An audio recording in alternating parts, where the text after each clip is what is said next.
The world ended. Didn't you get the memo? What do you suggest? You're listening to Dead Air on 89.5 The Wave, KCFB Ferguson. Think about something else. Puppies and kittens. Dead puppies and kittens. That is right. We are back to Dead Air here on 89.5 The Wave, and I am your host, your friendly neighborhood DJ, JazzHandss, and I am joined with the one, the only. Hey, what's up? It's Paul. It's Paul, and we not all that grand. Well, you know, it works a lot better when we have some other people that don't have the DJ name. Yeah, that's true. That's true. The DJ persona, but you know, it is so good to be back. Oh, I've been dying for this, no pun intended. Yeah. It's months. For months. I mean, Fear wasn't bad. I was going to say, I have to say, Fear did good to kind of satiate the longing in the meantime, but it's kind of like somebody giving you a cracker and going, "Come on, dinner's going to be coming. Here, just eat this." Yeah. It was kind of like having a little bit of a snack, compared to like the full course meal. And I mean, The Walking Dead really did deliver on that full course meal. It first episode right out of the gate was astonishing. Now I heard that the ratings weren't as good in this episode than previous ones, but it was still monstrous. And I don't know. I personally think that this has been one of the best openers to a coming back first episode season premiere in a while. That's what I was looking for. But it was like season premiere, this started, and it was fantastic. And I mean, we have so much to go over. Yeah, there was a lot in this episode. It was great. This was the Walking Dead premiere we've been waiting on. Yeah. I mean, they could not have done it more appropriately for a season 6. I mean, people are really gnashing at the teeth, and I wonder a little how much of the scope of the walkers was in direct response to people complaining about, well, there's no walkers in Fear the Walking Dead, man. I don't know, because walkers there. I didn't see anybody. I don't know, because I don't think that they were started recording and they had that kind of already in mind that there wasn't going to be any. But I mean, it's clear where all the walkers from Fear the Walking Dead were. They were in a ditch in Georgia. Yeah, they were in a ditch in Georgia. Okay, wait a minute. Which was a beautiful. I mean, okay. I was going to say, we're getting into Doctor Who territory, because this is in the future for Fear the Walking Dead. And so Are you saying the Doctor comes back, grabs him in a TARDIS? Wait, we should stop that. Well, I mean, it's already been confirmed that Glenn has superpowers with his super speed. Oh, Glenn is amazing. You know, but, okay, so the episode was actually titled First Time Again. And I think that kind of in and of itself is very, very powerful and kind of what Rick and Morgan are feeling kind of towards each other in certain ways. I think they seem to do this a lot. I can agree with you to a point on that, but I think it's also that Rick and his group are kind of looking at the walkers as a threat again in this episode through the eyes of the Alexandrins. Yeah. I can agree with that statement. I can definitely agree. Because, I mean, when I still remember I was sitting there and I was... when they did the whole thing, when Rick was talking, and wait. Have we done the spoiler warning yet? Yes, there is going to be spoiler warnings. There will be spoilers. Sorry, I just heard you talking when Rick was doing that, and I'm like, whoa. Did we warn about spoilers yet? Yes, we do. We do have spoilers, FYI. So, show about last Sunday's Walking Dead, we will probably get into a bit of spoilers. I don't want anybody calling me up going, "You ruined it for me, man." Yeah. It's clear Daryl dies first episode. Daryl dies first episode. Always, he does every episode first. He's pretty much Kenny. He's Kenny of he's pretty much Kenny of The Walking Dead. But, well, there is actually a Kenny in The Walking Dead, but... Yeah. You know, so, in the games. But. And you realize that the episode, if and when Daryl does die, we're going to have to come on and go, Daryl did not die this episode. Yeah. That's going to suck. Yeah. And like I said, I got a theory who's going to do that, and it seems like they're rushing towards him every day. But we will get into that a little bit later, because that's a conspiracy theory that I have for later on. But no, I mean, the massive scope that you kind of see of just when the camera kind of pans up and you just see this ditch filled with walkers. Oh, it was You're beautiful. like, oh, what? Like, your jaw just drops immediately because it was gorgeous. It was beautifully shot. It was gorgeous and terrifying all at the same time because you're like, this is where they've all kind of come from. And I'm wondering, I kind of want to go back and rewatch Season 5 and wonder if they kind of had this already in plan and see if there's any walkers with scrapes or tears kind of along their body, like they squeezed out of something. I don't know. I can't remember any off the top of my head, but there were quite a few that were sort of half disemboweled wandering around. But then again, that doesn't necessarily have to mean they're from the quarry. They could be that could be in a wildlife attack. That could be going through the trees, whatever. Yeah. Somebody that didn't realize how to kill them yet. Take out the guts. Yeah. Take out the guts. Oh, they chomped me. Yeah. But it's still, I'm curious to see, and I'm wondering if there was any that were kind of like that really cool one that we got in the very opening. first. Yeah, with half of his face kind of missing. Oh, that was And gory. Yeah. But what else? I mean, did you? So I mean, okay. Well, back to the first time again. Yeah. I think it was neat watching Rick educate the Alexandrians who have been behind a wall living this nice, normal life. I mean, for God's sake, they make cookies. Yeah. They have electricity and showers. Yeah. They have had a doctor. Sorry. Yeah. Had a doctor. Spoiler there. What's that spoiler? It's been like, what, almost a year since now? We saw Pete. A good couple months? Yeah. It's been since spring when we saw Pete get blown away. Yeah, so... But, so they've really been living this isolated life. Yeah, they've had to deal with a few, but mostly that's the people who've been the runners. Aaron, the new character we got to meet, Heath. Yeah, Heath. Very interesting. Yeah, I want to get into him a little bit later, because I think him and Eugene had a very interesting run-in, and I'm going to talk a little bit about that. That was just fun. Anything with Eugene's fun. I can agree with you, and I liked the fact, I don't know if you watched The Talking Dead afterwards. I really should know this, because I'm sure you have. Yeah. But I love the fact that they said, yes, we actually did play up for laughs some parts in this, and it seems like they mainly had to do with Eugene. Yeah. Fell down and busted the jar, and they're like, drawing the gun on him. He's like, hello. Yeah, I feel, and that's kind of a smart move, because in a show that's heavily drama, it's, and because I remember my brother was kind of talking about this a while ago too. Like, he sometimes wishes that he knows that things are serious, but he kind of wishes they broke it up with just a little bit of comedy to kind of, and that's not a lot, but a little bit. That is one thing that they do. I mean, they do have, not necessarily comedy, but they do have lighter moments on occasion, and then right back into it, and all hell breaks loose. And usually those lighter moments are when you can tell something serious is about to go down. Yeah, like one of my favorite lighter moments from this episode, actually, was when Rick, Michonne, and Morgan were standing there, and he's like, now, Michonne, back in my place, I had, like... Did you take a peanut butter? Did you take a peanut butter protein bar? Yeah. Did you take? I had the look on her face is like, we're gonna get into this. We're gonna go back to that. Really? You were nuts, dude.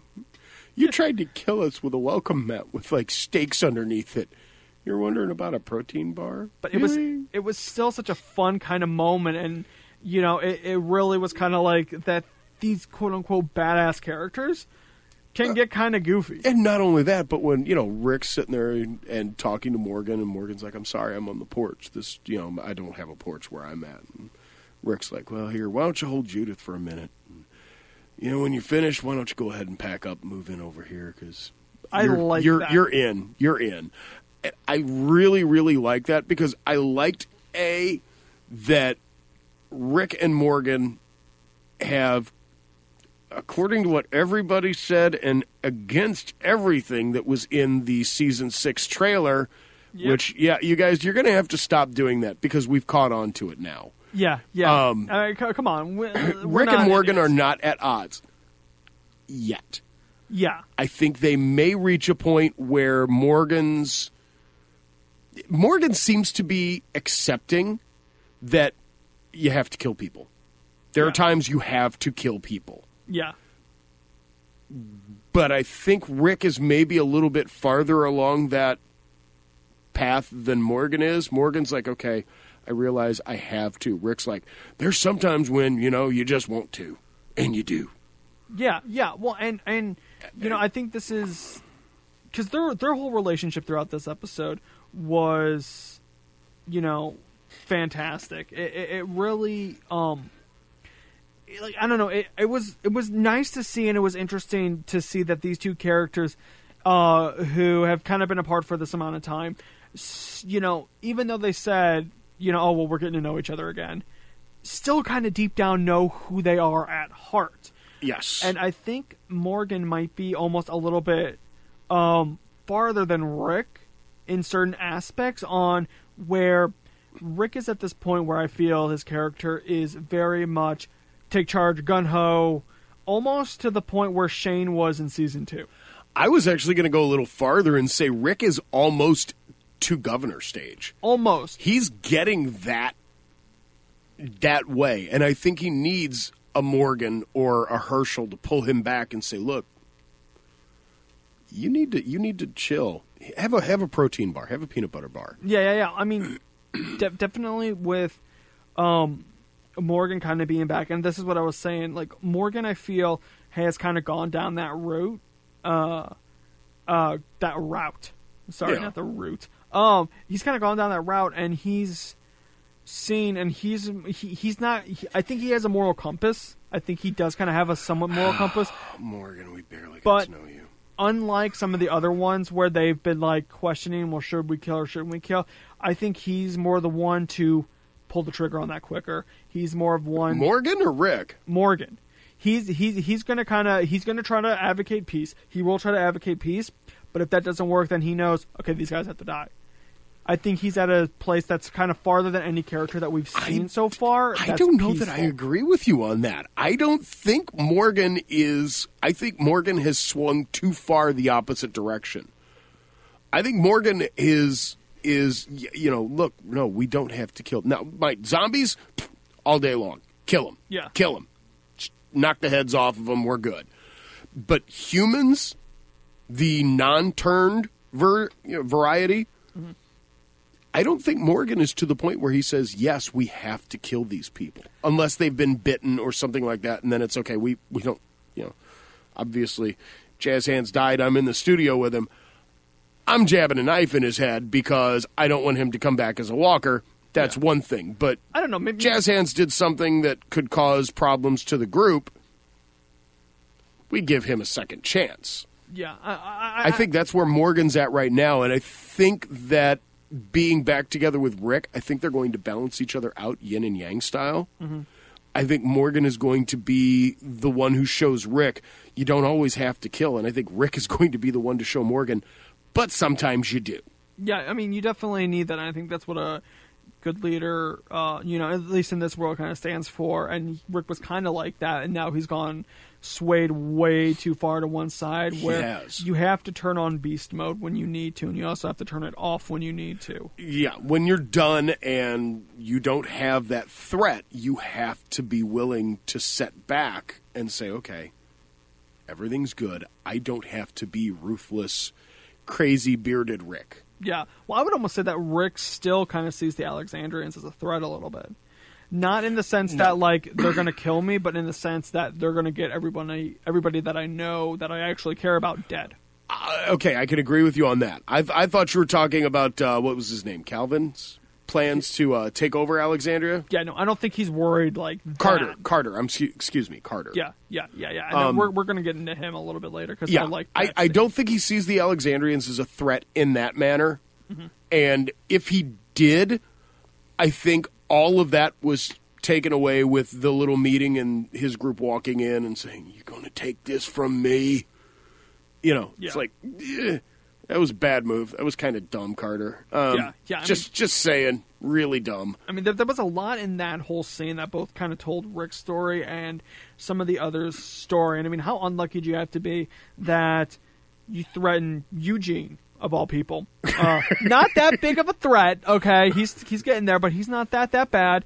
You threaten Eugene, and then you turn around and you see Rick, Daryl, and Morgan staring you in the face. Yeah, and I love it. Maybe if it had been me, I'd have posted a lookout or two to keep the people I was talking about killing from walking in on me talking about killing them. Yeah. Yeah. Oh, that was one of my favorite lines of the night. Yeah, and I almost kind of like that in some aspects where Rick's just like, if you want to try to kill me, I guess that's fine. But do it smart. If you're going to take me down, at least make it be like, okay, well, there's a reason why I went down, because you guys were... You had a plan to take me down, whatever, that's fine. And I love the fact that everybody else in the room threw Carter under the bus. So you guys are plotting against me? No, it was him. It was mostly just him, yeah. He was the one, yeah. We're just, here, he wanted to talk to us. Well, but I didn't necessarily... I don't know that they were throwing him under the bus, per se, if that was actually the truth, or if, we're throwing him under the bus. No, he's the only one. You have bigger guns, and you know what you're doing. We're not going to mess with you. Yeah, I mean, it didn't definitely seem like they were kind of, scared of Rick, but they were just saying, this is... they were just saying...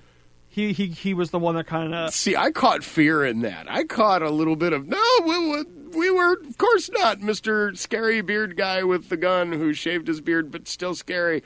No, we weren't at all talking about that. It was him.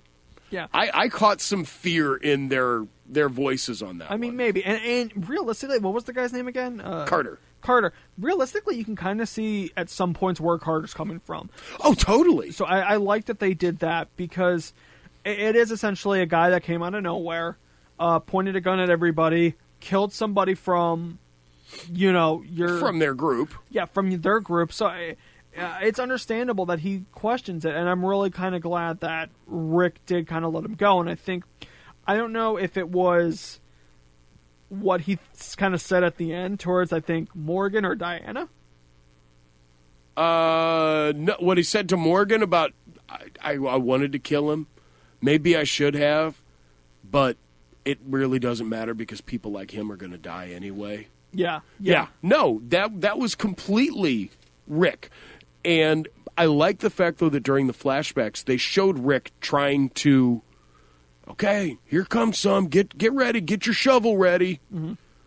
And Carter's just like, pushing him back, and that's not going to kill him. You need to hit him with, oh, God, bam, Yeah, well, and it almost seemed like, because I'm going to talk a little bit more about Carter before we kind of get into I definitely want to touch on him. Because I think I also think that one of the big things that Rick did in kind of letting him live for how long he did, was, I think, because he kind of took up the mantle and said, no, it was just me, just kill me.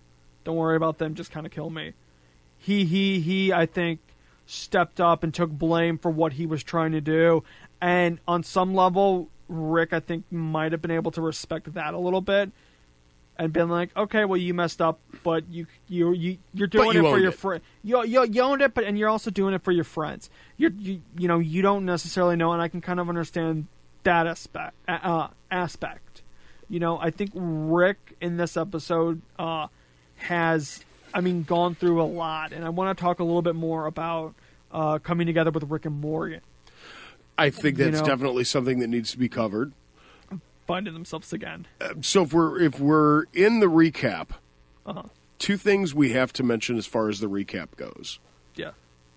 Abraham and Sasha's little conversation in the world's ugliest car, and then Abraham's, hey, no, they're walking off. Hang on, I got this, and runs out into the middle of the walkers and just like, woohoo, hey, and then jumps back in. He's like, woo, that was invigorating.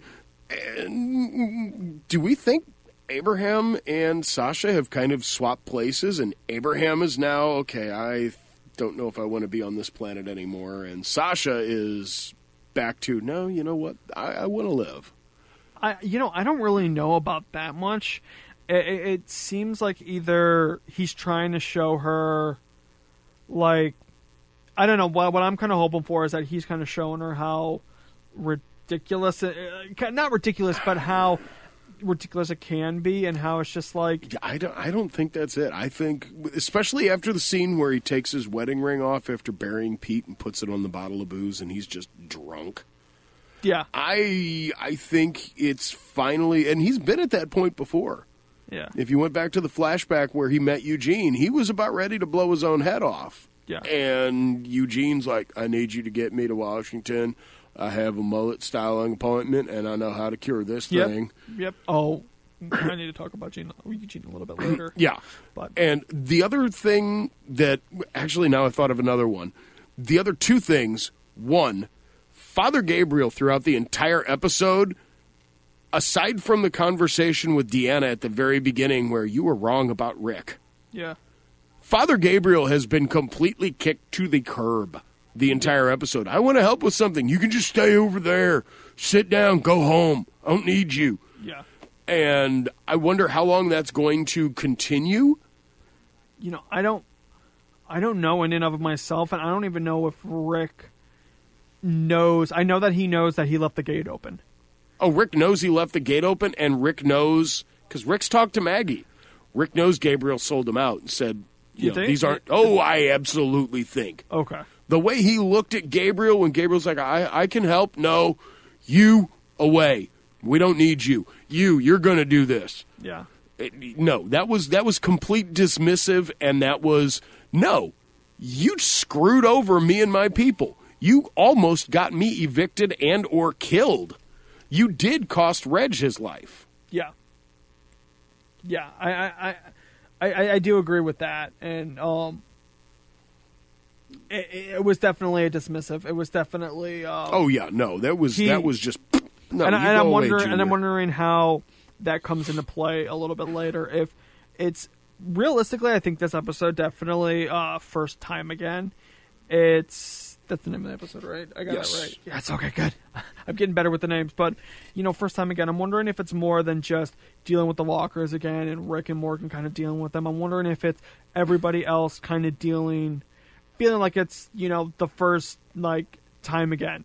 It's they have to kind of redeem themselves and start over from the mess ups that they did in season 5. That was a really big theme in this first episode of the season is redemption. Yeah.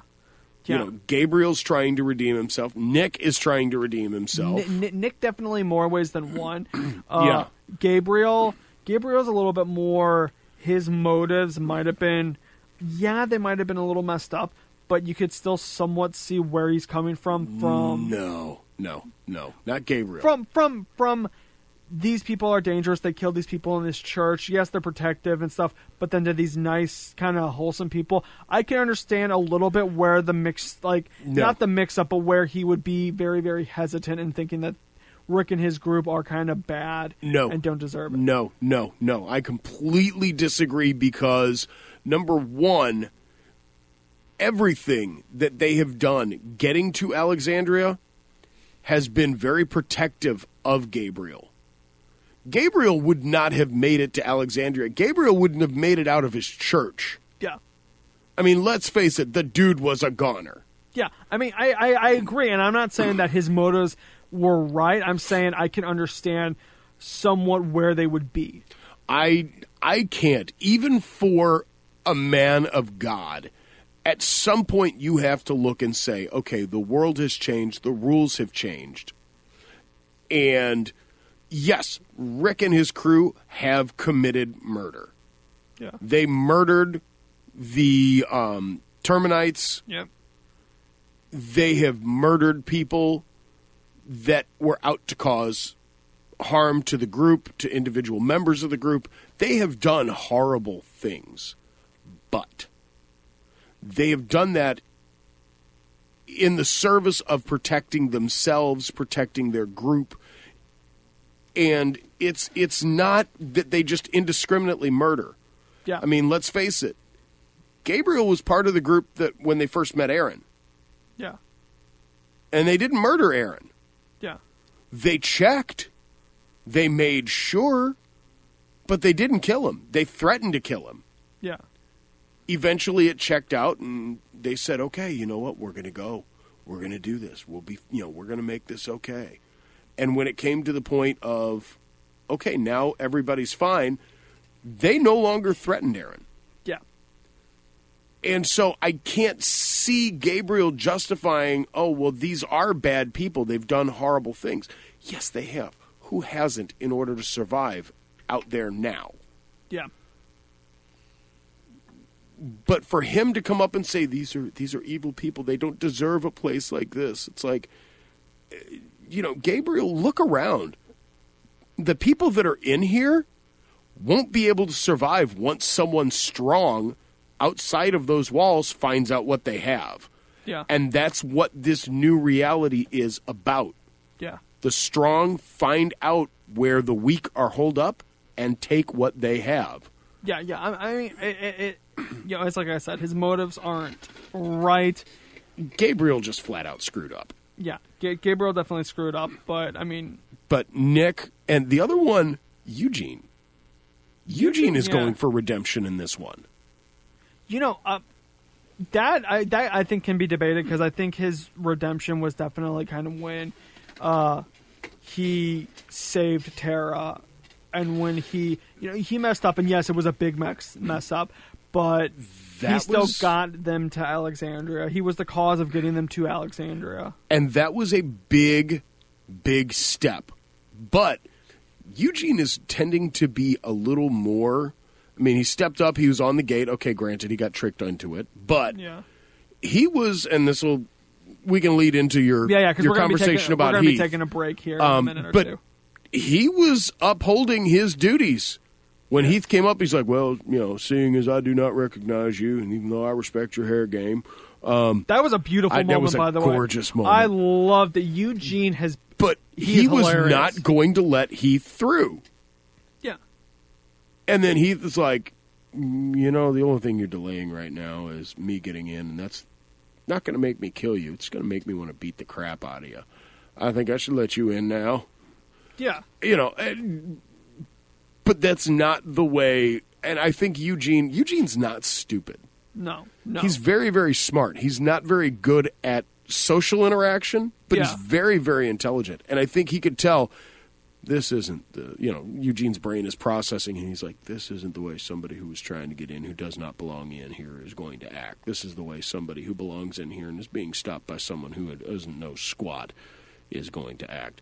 He's legit. I'm going to let him in. Yeah. That was Eugene's thought process that I could see. And you could kind of see the hamster jump up on the wheel, run a few times, and then get off and go, okay, my work is done. Yeah. Eugene's definitely... He's becoming a really fun character more. Like he is. And it's not just the, goofy Eugene. He's becoming a character that I'm really, really kind of excited to see. And we'll dive into a little bit more of what happened during the episode and what some of our thoughts of here in a little bit, because we're going to take a quick break here, and we'll be back fairly shortly. So stay tuned, everybody, because we'll be back. We gotta go, Beth. We gotta go. Stay tuned for more Dead Air on 89.5 The Wave with Jazz Hands. Bad ideas for an Olympic event. This would take the gold. Dead Air is back on 89.5 The Wave with Jazz Hands. Today's your lucky day, fellas. You've been pardoned by the state of Georgia. You're free to go. That is right. We are back here on 89.5 The Wave with Dead Air, and I am your host, your friendly neighborhood DJ, JazzHandss, and I am joined with the one, the only Paul. Hey. Short and sweet, to the point. So, what did you kind of think or feel of the time jumps and their decision of actually having the time jumps be in black and white? I thought that was brilliant. The time jumps confused me at the very beginning, up until I got used to, okay, black and white is past, color is current. Okay, it's neat to watch the way that they jumped it back and forth, especially with seeing what's happening present and then seeing what happened in past that led up to this in present, and that I thought was really, really well done. I like the idea of shooting it in black and white. Yeah, I think a lot of the, Scott M. Gimple or Crazy Beard Guy? Greg Nicotero? Yeah, Crazy Beard Guy and Greg Nicotero. I really think they like that kind of classic. They like that classic style, and I know that they've redone the first episode. They've redone the entire first season in black and white. Okay, yeah. So it's not. It's really cool. It's not surprising. It's like. Well, it's sort of an homage to Romero's classic Night of the Living Dead. I mean, let's face it, that whole thing was in black and white, and it was creepy as hell. Oh, yeah, it's beautiful. I love it. I watch it every Halloween. But I did like it. It was a little confusing at first, like you said. And definitely, it's almost one of those episodes where you have to watch it again after you've just got done watching it. I know, I feel bad. I've only watched it, like, once. Oh, yeah, me too. I feel bad about that, too. I really need to watch it again. I feel bad about that, too. But you need to... I watched it, and then I watched The Talking Dead. Yeah. And then I watched, the first maybe 5 minutes again, because you got to get that scene where they're on the pit, and knowing what's going to happen. I didn't get that luxury. My wife looked and said, okay, Talking Dead's over, click. I'm got to go to bed. I'm like, broken my routine. That's fun. Yeah, I am sorry for that. She could care of, no. Yeah. She's a fan, but not, like, crazy level fan. Yeah. Although if Daryl dies, she will be in the rioting. Oh, yeah. Just saying. Yeah, and it's going to happen sooner or later. Who knows? It's going to happen. And, it makes me really wonder, because they faked the trailers. They faked a little bit of the trailers, or they faked some of it. So I'm wondering what is actually real. And I mean, with everything that's kind of been going on with them, because I really thought the last couple of minutes of the episode, I really thought they were going to get attacked by, like, the wolves or something. Like, something was going to come and mess everything up. And of course, we did, but we're going to get there. We're going to have to get to that one. Yeah. So, why don't we take a look at the one thing that I think you really wanted to talk about was Rick and Morgan. Yeah. Because their whole relationship throughout the series and building up to this point has been fascinating, and their relationship even now. Because Rick's kind of it's funny because one of the things that happened was I ask a question, you answer. That's how these things work, right? Yeah. And that was a line that Morgan used on Rick when he found Rick. Yeah. And now Rick is using it on Morgan. So it's very much an unusual dynamic, especially for people who have a past. Yeah. And, Morgan really, for a character that up until season 5 you saw twice. Yeah. You saw him in the first couple episodes, and then you saw him in the season 3 cleared. Yeah. And then nothing. And then all of a sudden, there's Morgan trumping through the woods going, ha-ha, and he's a ninja master. Yeah, and he's awesome. I mean, he's beautiful. He has had some of the, almost maybe a little bit of the most character development, but yet not character development. That is hilarious because, yes, they have done so much character development, but you don't see any of it. Yeah. You just see there's a man who's, desperately trying to protect his son and his family, and then there's a man who failed to protect his son got chowed, and he went nuts. And then there's a man who is completely at this strange zen at ease with everything that is happening. And it's like, wow. Okay, that's a lot of development, and we have seen zero. I want a Morgan flashback episode. Oh, yeah. I'm going to put that vote in right now. We already know Nicotero and Gimple are listening. They have to. Yeah. They have to be. Some of the goofy crap we've done, and all of a sudden it's like, wow, that was really close to what we... Ooh. So they're listening to us. They have to be listening. For one, they have to be listening. If you are, we would like you on the show at some point. That would be... as long as Chris Hardwick doesn't sue us, we're good. Yeah, as long as Chris Hardwick doesn't sue us, we're good. But, these two characters have had, a lot of kind of character development together, and they know each other and they've only really been together 3 times. Yeah. They've only really been together 3 times, 2 times technically, until now. Well, yeah. I mean, you kind of have to count now because they're working together. Actually, I think other than the very first season, this is the most Morgan and Rick have worked together. Yeah. Because, the first season it was, okay, let's survive and let's get you healthy enough to get out of the city and armed enough to get out of the city and then go find your family and we'll keep in touch. Yeah. Third season it was, Morgan, you're crazy, we're taking your guns, we're going to leave you. You're pretty safe, but we're taking your guns, you're nuts, get help. Yeah. I don't know where, but get help. And out. This season, they've actually had, even if it's one episode, they've had a lot of meaningful interaction. Yeah. And you can tell that this episode doesn't take place over the course of a day. Yeah. This is probably, between the flashbacks and the present day, you're talking probably a week, maybe 2. Yeah, I would almost say a week or 2 because Rick's wounds haven't really healed up that much. They've healed up a little bit, but it's still... That was something that I noticed as you went through the flashbacks. Uh-huh. You would have less of those butterfly closures on Rick's face. Yeah. Every time you'd flash back, it was like, okay, he's got like 15 of them. His face is all messed up. Next one, he's got 10. He's got like 8. He's got like 3, the 3 biggest ones. And then in present day, he's got like 1 or 2. Yeah. So I guess you can kind of like time and see maybe how long, Yeah, you can look at the number of butterfly bandages and see just how messed up Rick is and just how long it's been. Yeah, exactly. So there is that, but they have started to kind of work together. And one of the big scenes that I kind of want to get to talking about because it's so juicy and it's so good and it's so much fun. The scene where Deanna once was right, and she's like, well, we don't bury murderers, and she wanted him to take take Pete out to the woods and dump him. Yeah. It goes, because I want to talk about Deanna a little bit later, but it really kind of like, I don't know. I was kind of with that guy about just burying him there. Yeah. And it kind of comes up later, and I really do think if that one guy said it differently, instead of, well, he's a person, blah, blah, blah, blah, blah, if he would have said, bury him here just so his kids can come and visit.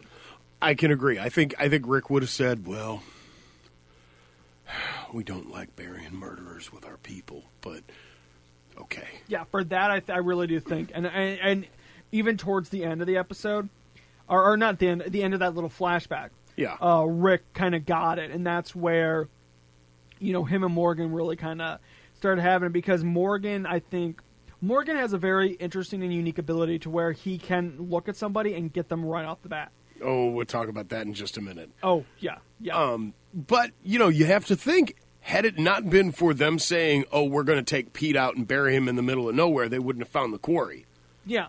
And if they hadn't found the quarry, I mean, we saw in the episode the semi-truck fell and the big part of the quarry fell apart, and that's, more walkers are coming in all the time, but that's going to seriously upset the whole, hey, they're trapped type thing, and then they can start getting out in bigger numbers. And, overnight. It would have been overnight, and if you left the gate open, it wouldn't have been 1 or 2 that got in. It would have been this town's got 40 or 50. Relatively quickly. So, that was them getting lucky a little bit. It was a lot of luck, and granted, everything kind of happened for a reason. But, it was still, I really do think, because Rick to me right now is, he's definitely got that beast mode going on, but he hasn't come down from it enough to where it almost seems like he's kind of not putting on a front, but putting on a front in the sense that I'm big, I'm bad, you don't want to mess with me, you don't know who I am, nobody, I do things, and it's not in the wrong, because it's clear that his character development, he has gone through stuff to where it makes him kind of like this, and where he can't really relax, because when he relaxes, the governor happens, Terminus happens, or Terminus. So he feels, I can understand him not wanting to relax because he doesn't want to be caught off guard again. Yeah. In that sort of sense. Yeah, because that has burned him. Yeah, it's burned him, and it's burned him bad. And so when he's kind of, that's where I think a lot of the stuff he does right now is almost over the top to some extent in certain ways. Where instead of, because it almost seemed, and with the one scene that we were talking about earlier when the walkers showed up, when they were putting in that wall. Yeah. He just kind of stood back. Like, there was a moment when he's like, well, here they come. Like, he was expecting it. He was waiting for those walkers to come because he wanted to test them. And that's not a bad thing. But it's still like, I feel that other Rick, or our Rick, if he wasn't in this sort of mindset, would have been like, okay, he would have kind of done what they did in the prison. Like, okay, get in formation, stay by their head, stab them, go. Nobody. No, I disagree, because Rick, by this time, had already made the point that the Alexandrians are too sheltered. They have never been out and really had to deal with it, other than the runners. The runners and the scouts had to deal with it. Nobody else inside the town had. Now they were outside, and they were getting ready to do a big thing outside. And, he had told them, if you don't listen to me and you don't do what we tell you you're going to need to do, you're going to die. And this was his way of, I think, making the point to Carter and to the rest of the Alexandrians that, this is why I know what I'm talking about. Because when I see them, I don't go, push, push. I look at them and I go, okay, where's my knife? Okay, I'm going to throw you into the other one. You're going to fall down. I'm going to stab you in the head. I'm going to come back. I'm going to stab this. And there's all this knowledge on how to deal with this threat that Rick has that they don't. Yeah. So, and that was a great exchange between Rick and Morgan, because Rick had previously said, some things have changed about me. I don't take chances anymore. And then the walkers dang near kill Carter and the kid that was with him. And finally, Daryl and Morgan and the rest of the group that's out there steps up, and they're like, okay, and Rick eventually pulls out a gun. And Morgan looks at him and says, I thought you didn't take chances anymore. And I so wanted Rick to say, I wasn't taking a chance. We were here to handle it, but I wanted them to get the reality of what they have to do. And I think it was even for the good that, okay, you weren't able to do it. Watch how this actually works. Because Daryl's in with the crossbow, Morgan's in with the staff, Rick's got a gun, knife, whatever. They just boom, boom, boom, boom, boom. It's done. Yeah. And I think that serves as a way of saying, okay, look, Alexandria, this is how you do this. This is how you handle this situation. Yeah. And it does show, I really wish Rick had come back with, I wasn't taking a chance. I knew exactly what was going to happen if they didn't act. Yeah. Because that's one of the things that's missing from Alexandria.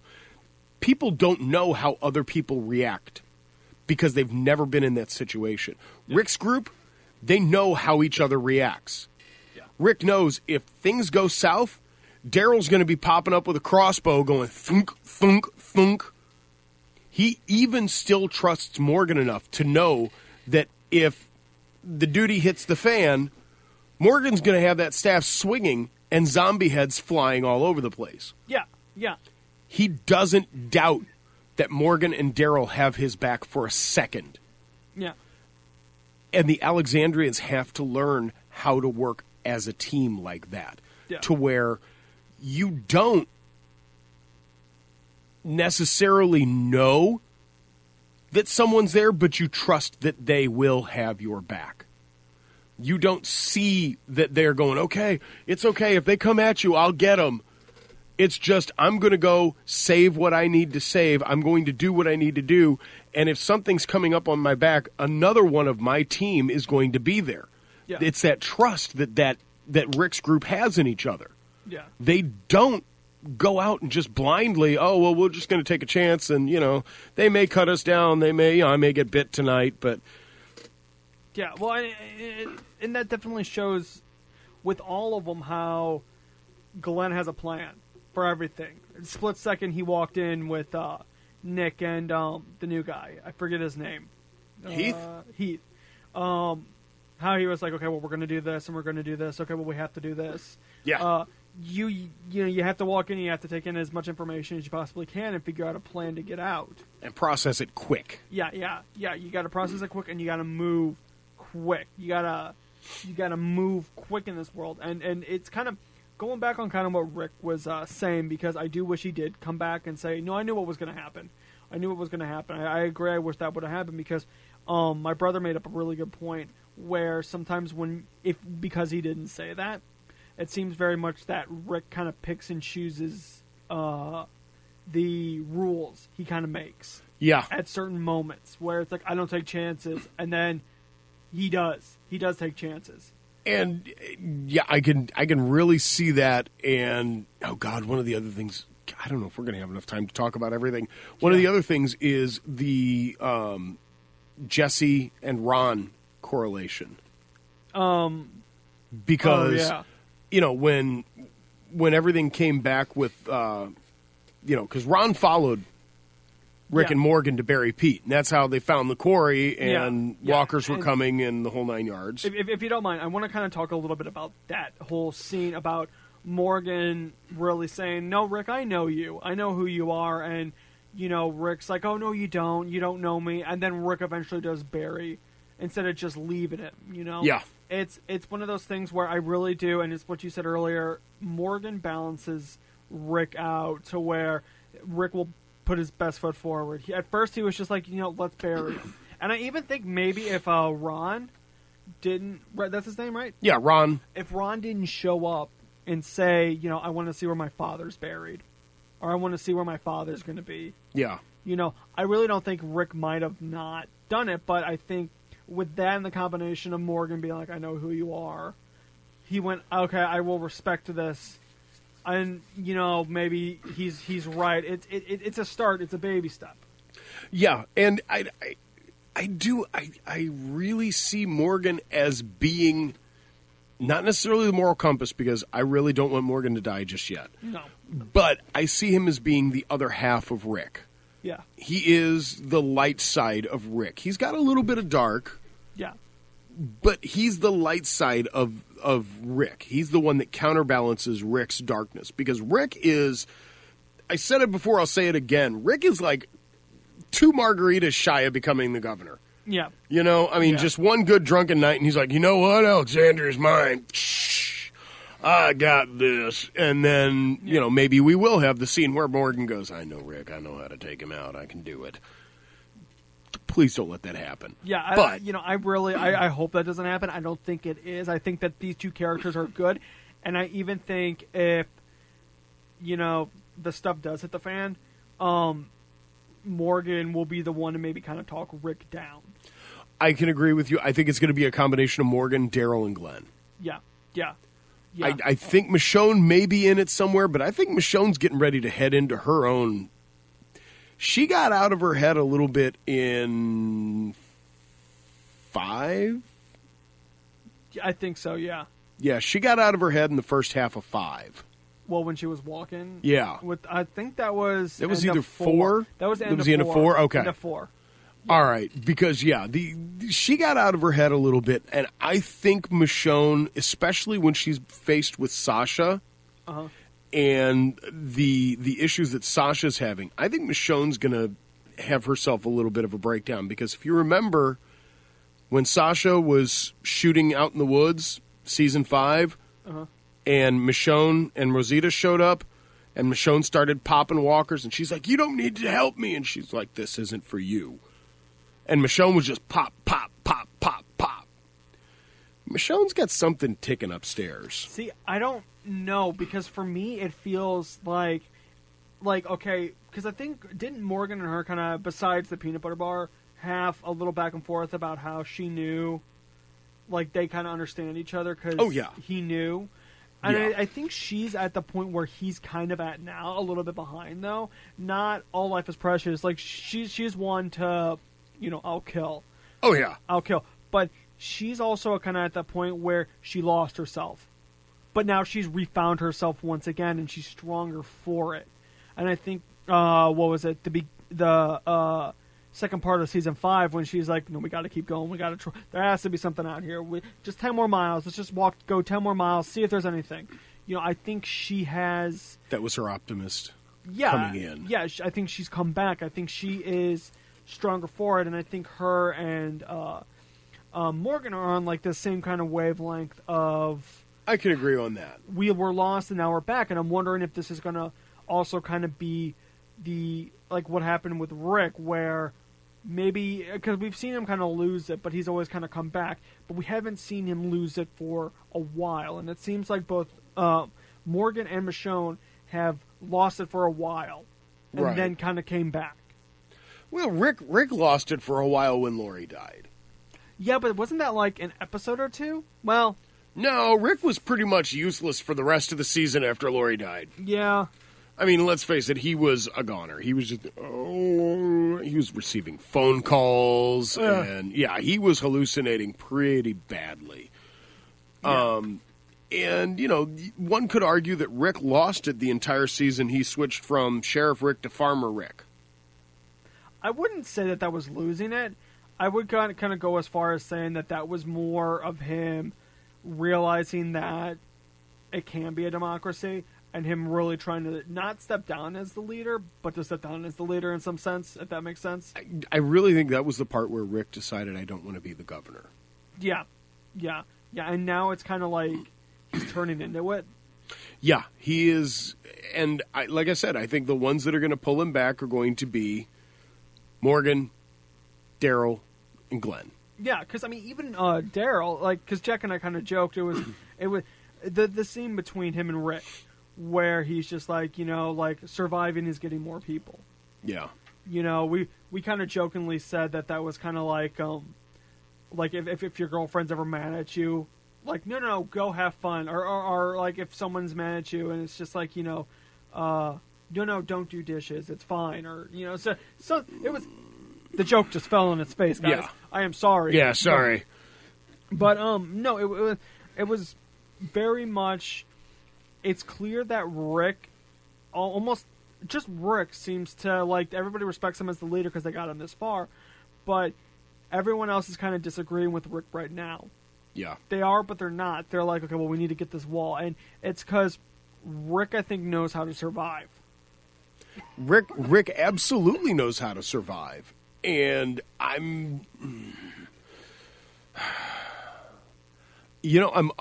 almost seeing Rick as having an angel and a devil on his shoulder, and I want to move us into something else real quick. Yeah, I think the angel is Morgan. Uh-huh. I think the devil on his shoulder is Carol. Yeah.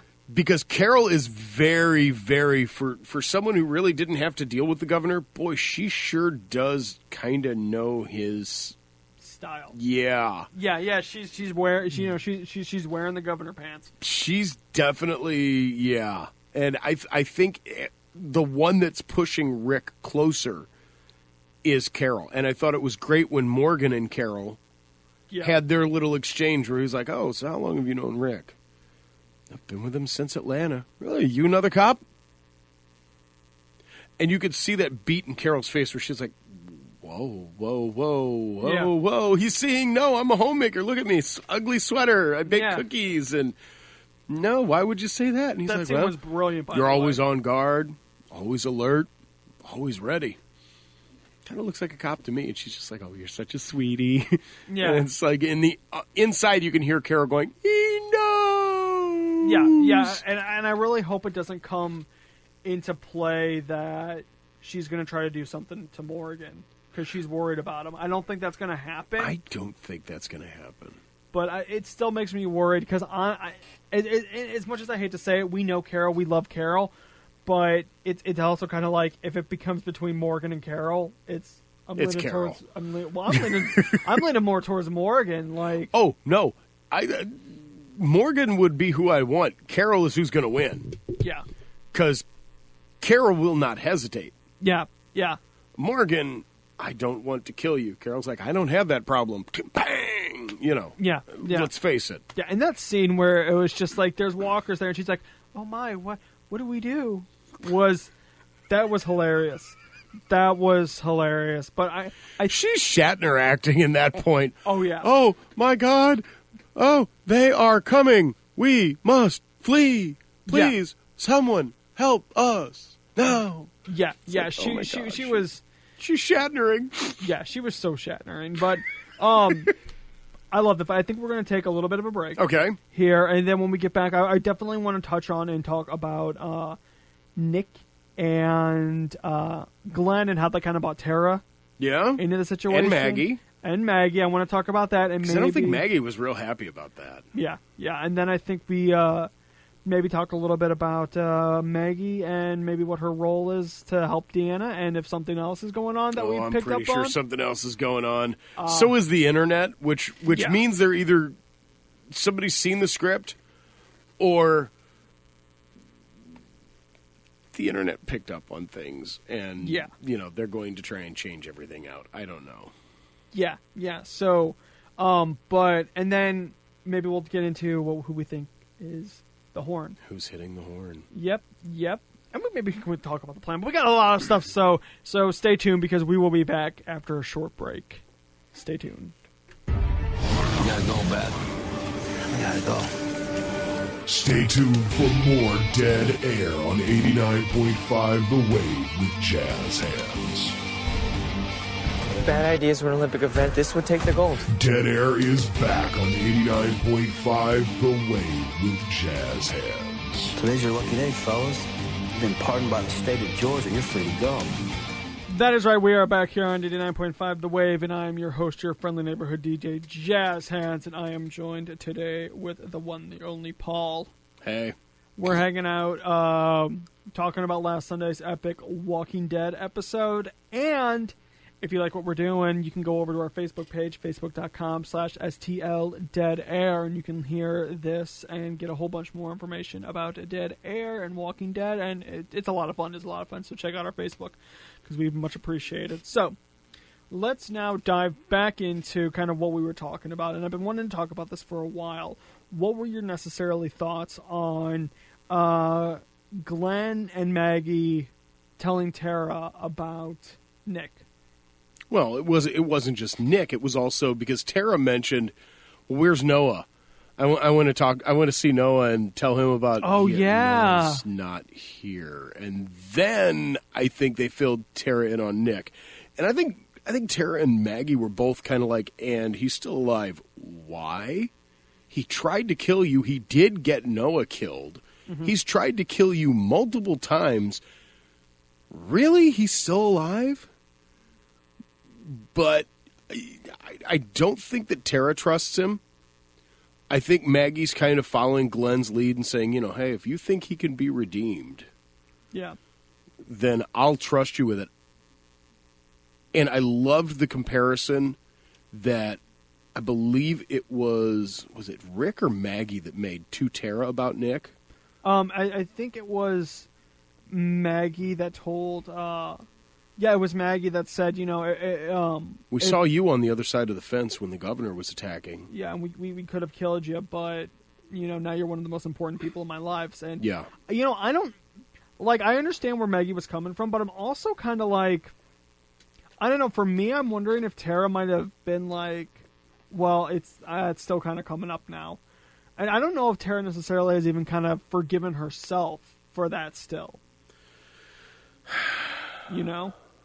I think Tara is still...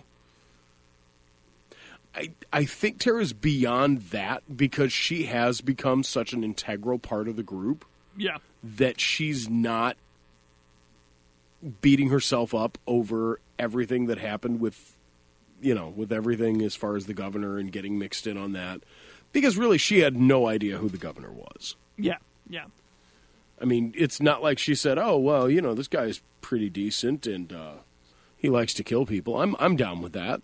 He presented himself as being, "Hey, look, I just want to find safety and find a good community." And she didn't realize he was bat squat crazy. Yeah.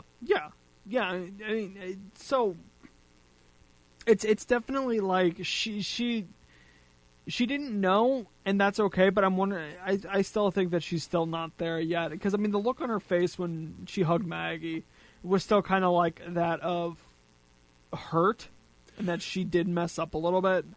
Well, not a little bit, but... I don't know if that was hurt or if that was sadness over the whole Noah thing.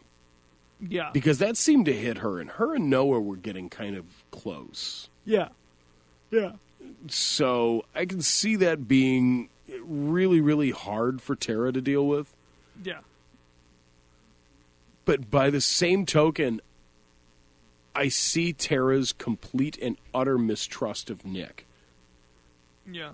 And I really, really think Nick is very, very similar to Tara in that he screwed up, he realizes he screwed up. But, I mean, the only thing that, separates Nick and Tara is that Tara never actually shot a bullet. No, and Tara actually, when the governor went nuts, Tara kind of backed off and went, okay, this doesn't feel right. This is wrong. Yeah. Nick was like, hey, screw it, leave them. I'll put a bullet in their head. The hell with it. Yeah. And not only that, but then lured Glenn out into the woods to try and kill him. Yeah. Because he felt that, and I think he learned, too, that Glenn's not some novice at this. Glenn survived a lot. I love the line where Glenn, I believe it was he looked at Heath, and he's like, yeah, I'm supposed to be delivering pizzas, but this is what we got. Yeah. Yeah. There was so much stuff that there were a lot of good lines. I don't remember hearing that line at all. Oh no, that was when they were. He's like, man, I never thought I'd be doing something like this, and Glenn's like, yeah, I'm supposed to be out delivering pizzas. Yeah. And then they busted the window out, and yeah, that was actually one of the more funnier moments when they opened the door and they were getting ready and oh wait, there's a steel shutter here and they're still banging on it. And it's like, oh, we got to get these guys. We got to kill them. Come on. Yeah. But back to kind of like Nick and Glenn. Like and what I'm kind of hoping for is that they actually do have become kind of like a good friendship, and Nick is one of the ones that will really kind of stick by Glenn if Glenn kind of, I don't know if he'll separate, but if Glenn starts making his own decisions and going on runs and becomes sort of this separate force from Rick and the normal group, I really kind of hope that Nick kind of becomes his right-hand man, because Nick, I love a redemption story. I absolutely love a good redemption story. And Nick has the perfect opportunity to do it. And I think you're going to see that with Nick. I think you're going to see that redemption story with Nick, because I think he's realized, okay, I'm not going to beat Glenn. These guys know what they're doing. Yeah. They survive. That's what they do. And I think that's what Nick wants to do. Yeah. But with Aiden as Nick's leader, somebody gets caught up, we're leaving them. And I think after the Noah incident, and Glenn didn't kill him. Him trying to kill Glenn, and Glenn didn't kill him. But Glenn was making sure that he brought everybody, to the best of his ability, everybody who went on that run was supposed to come back. Yeah. Whereas Glenn and Aiden's modus operandi was, everybody who goes on the run is supposed to come back unless it's too much of a pain or puts us in danger, in which case, hey, buddy, you're on your own. Sorry. And I think Nick is starting to come around to the fact that that's a much better way to do it, because then you've got everybody pulling in the same direction, whereas with the way they were running the runs, it's kind of, well, you know what? You've changed from an asset to a liability. We're leaving you.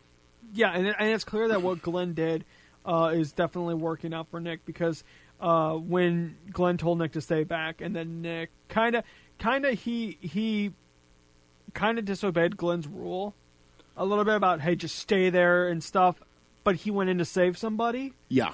And then Glenn kind of was just like, go get it. Yeah. I think Glenn kind of understands that this guy knows that he messed up and he's trying now. And that's the biggest thing, is Nick is actively trying to redeem himself. Yeah. Again, I go back to that question that they had. Do you think Nick has redeemed himself? No. He's on his way. Yeah. He's starting. Yeah. But he's not there yet. Yeah. And the only other thing that might be bad is Nick, hopefully Nick isn't slowly going to evolve into the moral compass. Because if that's the case, then Glenn might be on his way out at some point. Yeah. And Glenn, this might be like a story of, somebody like Glenn spared, and then they're kind of, his whole story arc would be then him kind of coming around and really taking what Glenn, spared him and taught him and took that to heart. And then, he can be there as a surrogate father for the baby that Maggie's pregnant with. Oh, yeah. Did I say that? I did not mean to say that out loud. Good segue. Dang. Good segue. Good segue. Because, it's pretty much like almost all but confirmed that she might be pregnant. The internet is like, Maggie's pregnant. Yeah, because told her to stay behind with Deanna. That wasn't to keep Deanna safe. That was to keep his new baby safe. Yeah, which... I just wonder, where in the apocalypse do you get shower gifts for baby showers? Well, I don't know. Like, Lori's was a prison. Yeah, they may have gone down to the commissary, picked up a carton of smokes or something. Yeah. There you go. Have a happy baby shower. Yeah. Well, that's some Skylar from Breaking Bad, smoking with a baby. Lori had her own problems, but I don't. I That was a good one. Was a good one, JazzHandss. Thank you. I try, but no, yeah, it was. Part of me is also kind of curious how Deanna really is. Like, she seems like she's okay, but it definitely seems like, because within a matter of a week or two, she's lost her family. She's lost everything. Well, she's still got her one son, Spencer. Did she have another son, Spencer? Yeah. Spencer was the one who was up in the tower. Huh. Remember, when they first got there, Spencer was the one who was in the guard tower. Okay. Aiden was killed on the run. Yeah. Reg was killed by Porch D. Pete. Yeah. And so it's Deanna and Spencer, because I believe they reference Spencer in the clip at the end of the premiere. Okay. I may be mistaken, because I've only seen it once, and that is eating at me right now. Yeah, I need to go back and rewatch it tonight. I'm going to rewatch it tonight. I'm going to rewatch it probably this weekend. Yeah. Rewatch it beforehand. Yeah, real quick, you're listening to KCFE Ferguson, 89.5 The Wave. This is Fear the... Or not No, Fear. we're not Fear. No, we're back. No. 6 weeks of that, and already it's like ingrained. That's so annoying. We are dead air, and we are having a blast talking about last Sunday's epic Walking Dead. But on that note, I am so glad that Chris Hardwick and AMC took a page from our book and decided that Fear the Walking Dead needed its own show afterwards. Yeah. So that they took a page from us. They've obviously been following us. Yeah. And they've decided to go ahead and do. Please don't sue us. Please don't sue us, AMC, Chris Hardwick, whoever. Please don't sue us. We're just joking on that one. But it is refreshing to see that they are going to do a Talking Dead after Dead Air. Or after Dead Air. After Fear the Walking Dead. Yeah. So that's nice, and season 2 should be pretty good. But we're talking about the premiere of season 1, which Maggie could be possibly pregnant. I think I don't know if she is. I think that, if she is, then that means one person's going to be there that I've been waiting for almost 2 seasons now. Negan. You've been waiting for since we started this thing. Pretty much, because, like with the governor was really, really fun, but Negan's the next big bad. And I'm kind of getting tired of these quote-unquote kind of littler bad guys, and it looks like the Wolves are going to be a good stand-in for these bad guys. And that's kind of what I want to get into with our predictions, because let's get into predictions. Okay, so we're going with the big prediction. Yeah. Who's honking the horn? I think it's the Wolves. I got a couple theories about who it could be.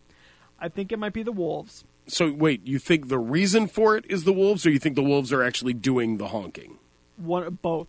It could either be the Wolves are doing the honking to be let in, because they're a-holes. Little pig, let me in. Yeah. Because there's that.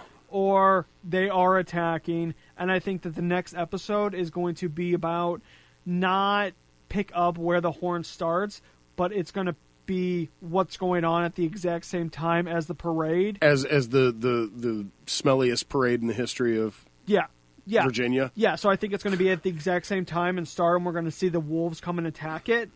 And at the ends when the horn starts, and we're going to see who it is. Because for all we know, I have some theories, it could be Carl. I don't think it's Carl.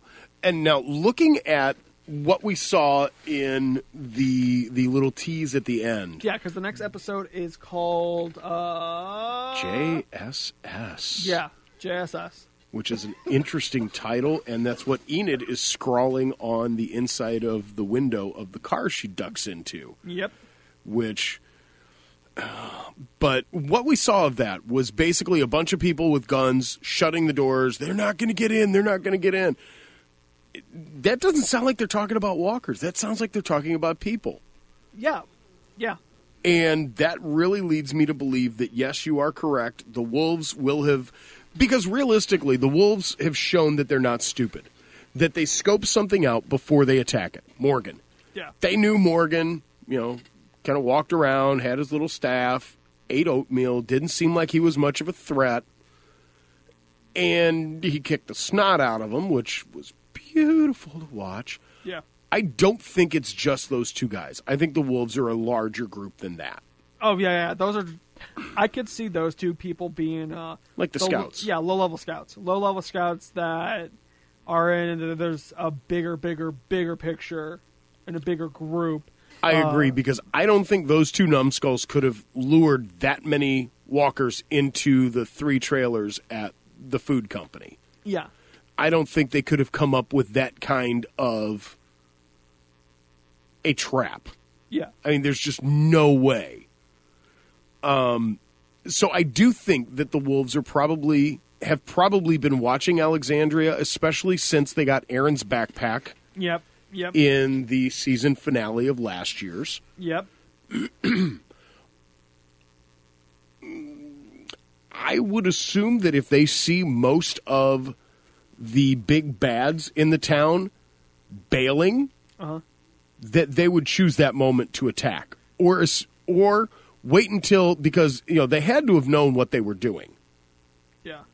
Or at least that there was something going on, because they couldn't miss all that construction going on, building up the walls and everything like that. If they were watching, they knew what was happening somewhat. Yeah. I don't know if they knew about the quarry or not.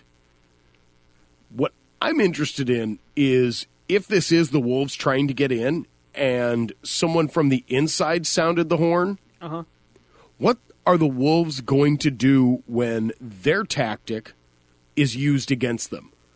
And it's going to be unwitting, because, they may not have known that they were trying to lead an army of 3,000 walkers out and away so that they didn't come back to Alexandria. Yeah. But now that whole army of 3,000 walkers is heading towards this that's echoing across the countryside.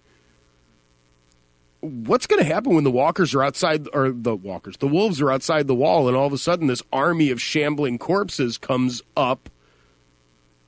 Yeah, and I don't know. And here's one thing that I was also going to say. Because, let's... One other thing. You got to remember, Carol's inside the walls. Oh, yeah, Carol's fine. Carol can take them all out. Yeah, I was going to say, if the Wolves try and take over, Carol in the clock tower, they're gone. Yeah. Toast. Yeah. Goodbye. Yeah, so, I'm sorry, you were saying. No, and that's fine. But no, what I was saying was, from the kind of first instance with the Wolves, it seems like they feel that they are definitely the superior. They have a superiority complex. They feel that they are the best group. They are this, they are that. So it would not surprise me if they definitely do a little attack, but then downplay. Because they don't know, the Wolves, to me, Rick and all the group could be there, and they would still do a little attack. Because they feel that everybody else is inferior. Yes, they kind of ran into Morgan, but they just have this kind of mindset of... I feel that they have the mindset of every other group's inferior to us. We are the best. We are the alphas. So have your strongest guys there, because we're still going to take them out. I don't know about that. Let's face it. Most of the time that we've seen where the Wolves have come through, it's a camp that is deserted, been ransacked, and it looks like people were murdered in their sleep.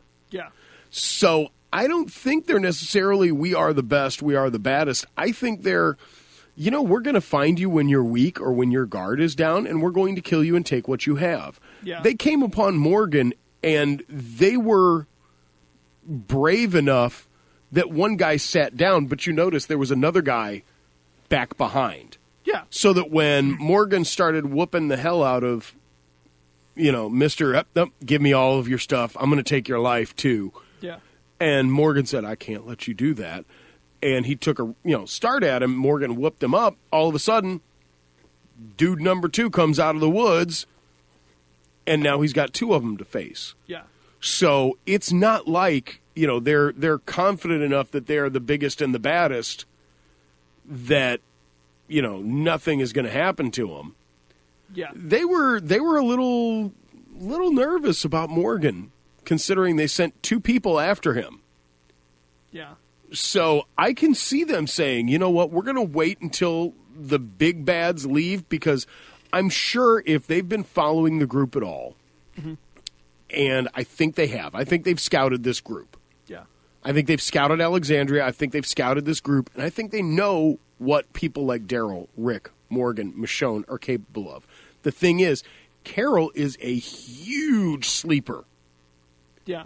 You're going to think, oh, my God, she flips out when the walkers, get in the walls. Oh, Lord, she's really going to flip when we come in, humans with guns, and Carol's going to be like, I've got some flowers for you. Here, watch these. Yeah.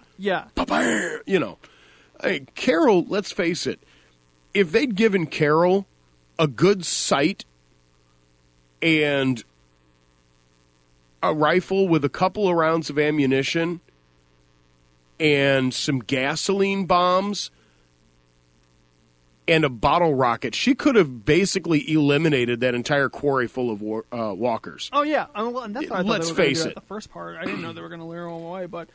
I think it would have been smarter to just, let's just crispy critter the whole bunch of them. Oh, yeah. So any other kind of predictions? What do you think's going to happen, or who do you think's blowing the horn? Because you kind of said a really good point. And going with the theme of redemption, and with The Walking Dead seems to like to make references. Yep. And we were talking about redemption. I really feel that's going to be a huge theme over the course of this half a season to season, is redemption. I think Nick's going to do it. I think Rick's going to do it. I think Rick's going to redeem himself. I think that's the whole reason Morgan is there. Yeah. I think Enid is probably going to redeem herself. And What the does she one have to redeem, though.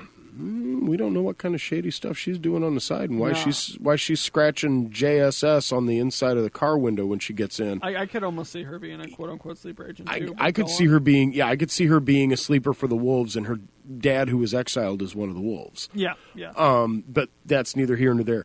The one that I really think is the one hitting the horn is Gabriel, and I think he's doing it because there's an attack. And as much as he's been shunned off by Deanna, by Rick, by Glenn, by the rest of the group after they all found out, they had to have found out that Gabriel talks smack on him. Yeah, yeah. And basically said, Deanna, you need to get rid of these people. And Deanna even told Gabriel, you were wrong about Rick. Yeah. And I think Gabriel's realizing that, and he tried really, really hard and was shut down by Rick every time he tried to redeem himself, plus the whole biblical reference of one of the signs of the apocalypse is Gabriel blowing in the horn. Yep. And that's why I think that's going to be Gabriel's shot at redemption. I let you guys know we were under attack. I wanted to save people. I'm trying to do good things. I did something good here. Look, I blew the horn. It brought you guys. Okay, it brought 3,000 of those creepy things, but it brought you guys, and, Yes. I held them off. Yeah, see, and I don't know if that's going to be a good thing, if he's going to be like, okay, yeah, you did good, or if it's going to be it backfired and Rick could have been like, pick up a gun then. You could have picked up a gun and you could have fired. You could have... I'm almost wondering if Gabriel is going to make that turn, because we were worried about whether or not Eugene would. Yeah. And when it came down to it and something that he loved was in danger, and I do think I think he loves Tara. Oh, yeah. Yeah. I don't know if he's necessarily in love with Tara, but he loves Tara in a very genuine, caring way. Yeah, they're besties. I mean, you saw the way he lit up when she was sitting up and talking. Yeah. Yeah. No, they are totally besties. Yeah. But I think it's a matter of, what does Gabriel love enough to cause him to pick up arms and realize. I think he has realized there's a new reality in this new world. Yeah. Yeah. And I really, really think that what Gabriel loves more than anything else is security for his own rear end. Yeah. I don't think Gabriel loves anybody. Yeah. I don't think he has that kind of care for anyone in the group, which is kind of screwed. Yeah. But I do think he loves having security for his own hide. Yeah. And I think that may be enough to cause him to pick up arms if the wolves are trying to knock down the walls and get in. I could see Gabriel, this is kind of scary, I could see Gabriel hitting the horn and then making his way to the clock tower. Yeah. And possibly Gabriel and Carol, which I don't even think Gabriel completely knows about Carol. He has to, because he at least knows. He hasn't seen. He hasn't seen her go in, but I think he definitely knows that she's not a pushover from what he has seen. No. He knows she's not a pushover, but I don't think he quite realizes the entirety of what Carol is capable of. Yeah. Yeah. And, because, let's face it, when the whole thing with Terminus happened, when the thing with the Terminites in the church happened, Carol was in the hospital. Yeah. With Beth. Yeah. So he didn't get to see Carol react on that one, and he hasn't really seen much of Carol in action. So he may be a little... I have a feeling that's going to be the first place Carol heads, and I have a feeling Gabriel's going to go up there for security, but I think he's also going to either find one of the weapons that's up there or take a weapon with him and start picking off. Yeah. He knows enough about who's in the town, who's supposed to be in there. Yeah. And he knows the walkers aren't alive. Yeah. He will kill them.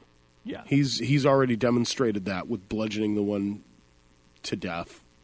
Re-death. Yeah. Death again. Death square. I don't know. Re-deathing them. Yeah. Unlifing them. I like that one. Yeah, unlifing. I like that one too. I am a Deadpool fan. No, that's fine. So yeah, that's going to be an interesting thing. Yeah. To see whether or not Gabriel is willing to take up arms. And I think he will. I kind of surprised myself by thinking that, but I really do think he will take up arms. I think he will grab a weapon. And I really, really hope that, while he's up there, either he goes up to the clock tower and sees Carol. I'm like, what are you doing? And she's like, just grab and shoot. Bam, bam, bam, bam, bam. And goes all Carol bow. Yeah. Or he's up there shooting, and Carol looks over, comes up and, what are you doing here? He's like, it was a good place to hide, and I don't want them in here. And he starts shooting. Yeah. Yeah, I could see that. But I think that Gabriel is going to end up being the one who blew the horn. Because, number one, you didn't see much of Gabriel in the tease after the premiere. Yeah. You saw Carl. Yeah. You saw Carol. Yeah. You didn't see Gabriel. Nope. Where would Gabriel be? I think I agree with you. I think he's blowing the horn, or it's either him or Enid or the wolves. Yeah. Or maybe even what's her face, Deanna. To a lesser extent. I have my worries about Deanna, and a lot of people have said that they think she is completely just emotionless and has lost it and is just whatever Rick says I go with. I don't see that. I think she's grieving, but I think it's less I don't care anymore, I'm just completely gone, do whatever Rick says. And I think it's more she's seen what happens when you doubt what Rick says about survival and about how this world is. Yeah. And she's looking at it from the standpoint of, okay, I've seen what happens. Mm-hmm. I lost my husband, I lost my son, because they don't know how this new world is. Mm-hmm.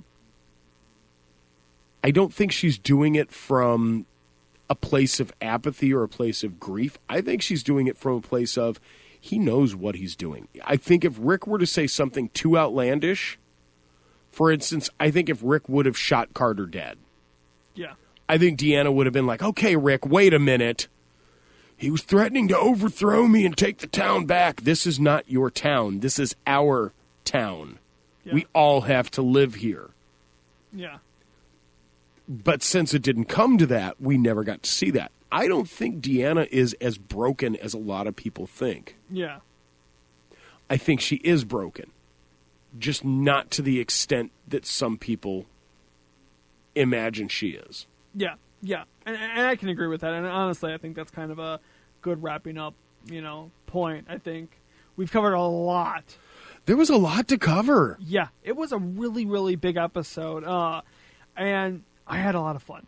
I enjoyed it. I loved watching the episode. I can't wait to rewatch it, and I can't wait to see what they do this Sunday night. Yeah, I can't wait to see what they do this season. I mean, who's blowing the horn? It's. We have our theories. It's going to be this season. I think it's going to be a lot of fun. Actually, I changed my prediction. I think what happened is a guy with slick black hair. Yep.